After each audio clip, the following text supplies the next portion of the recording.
সম্পূর্ণ নিরামিষ পদ্ধতিতে কাঁচকলার ঝোল দেখতে থাকুন, ভিতরে টুইস্ট আছে তবেই বলছি। একটা মশলার পেস্ট করেছি, তার মধ্যে আছে গোটা জিরে, ধনে, মৌরি, মেথি, আদা, লবঙ্গ, এলাচ, দারচিনি। এই মশলাগুলো আমি রাত্রে ভিজিয়ে সকালবেলা উঠে জল খাই, আজ সেটা দিয়ে আপনাদের রান্না দেখাচ্ছি। কাঁচকলাটাকে সিদ্ধ করে খোসাগুলোকে পেস্ট করে নিয়েছি, কাঁচকলাটাকেও ভেজে নিলাম, সঙ্গে দিলাম টুকরো করে কাটা আলু, সেটাকেও ভেজে নিচ্ছি। এবার আমি যে মশলার পেস্টটা বানিয়েছিলাম সেই পেস্টটা দিয়ে দিলাম। পেস্টটা করার সময় আমি 2টো কাঁচা লঙ্কা আর নুন দিয়ে দিয়েছিলাম। এবার দিলাম হলুদ, নুন। এখানে শুকনো লঙ্কার ব্যবহার আমি করিনি, পুরোটাই কাঁচা লঙ্কায় রান্না করেছি।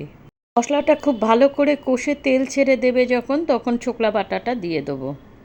এর জন্য গ্রেভিটা খেতে অসম্ভব টেস্টি হয়। দিলাম পরিমাণ মতন জল, আমি একটু ঝোলঝোলই রাখবো তাই একটু বেশি জল দিয়েছি। ঝোলটা ভালো করে ফুটে গেছে, এবার কাঁচকলা আর আলুর ভাজাটা দিয়ে দেব। পেঁয়াজ রসুন ছাড়া এইভাবে করে দেখবেন, সত্যি অসম্ভব টেস্ট হয়। গরম গরম ভাতের সঙ্গে পরিবেশন করুন।